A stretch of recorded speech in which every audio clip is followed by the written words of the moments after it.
आध्यात्मिक ऑक्सीजन की ज्ञान संदेश कक्षा में आप सभी भाई बहनों का एक बार फिर स्वागत है। आज की चर्चा में देखिए धर्म के ऊपर एक साधारण सी चर्चा करने जा रही है।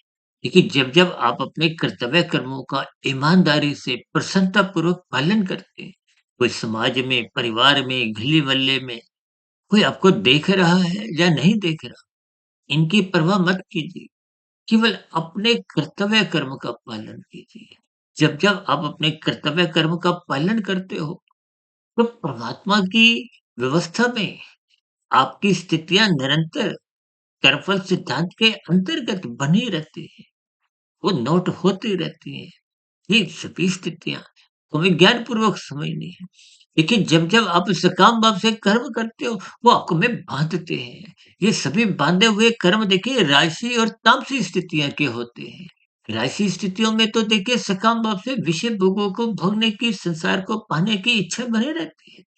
और इन सभी स्थितियों पर जब-जब धर्म का एक नियंत्रण नहीं होता, मर्यादा नहीं होती, कर्तव्य पालन की स्थितियाँ नहीं होती, तो फिर मनुष्य समय-समय पे तमोगुण में गिरता हुआ, कानून का उल्लंघन भी करता रहता है, भले ही वो ना भी पकड़ा जाए।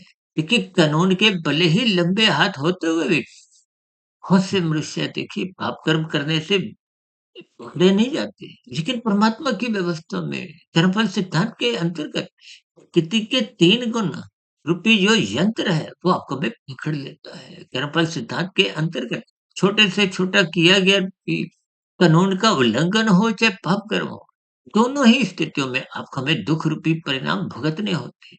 इसलिए मेरी आप सभी भाई-बहनों से हाथ जोड़ के विनती है, जीवन में चाहे आप देखिए एक गली मोहल्ले के स्तर पर हो या शहर के स्तर पर, ठीक है, चाहे कोई एक साधारण मनुष्य हो, चाहे सरकारी नौकर हो, चाहे कोई मंत्री हो, चाहे प्रधानमंत्री भी हो, आप किसी भी पद पर हो, ये तो देखिए स्थूल शरीर की एक अलग-अलग स्थितियाँ हैं।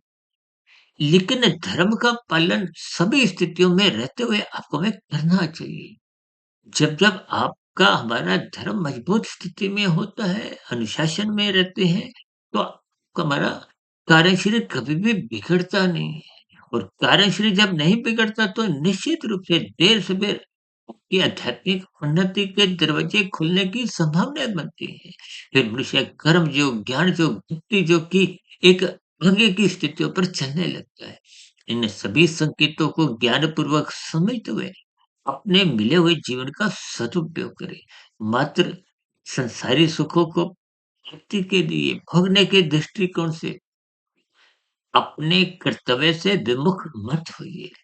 अन्यथा मिला हुआ जीवन बिगड़ जाता है और बिगड़ा हुआ कर्माशय संस्कार फिर मनुष्य को मरने के बाद अधोगति की स्थितियों में जाने पर विवश कर देते हैं। कल फिर मिलते हैं एक नए ज्ञान संदेश के साथ। तब तक सुधीर भाटिया फकीर को इजाजत दें। वीडियो विशेष को ध्यानपूर्वक सुनने के लिए आप सभी भाई बहनों का बहुत बहुत धन्यवाद।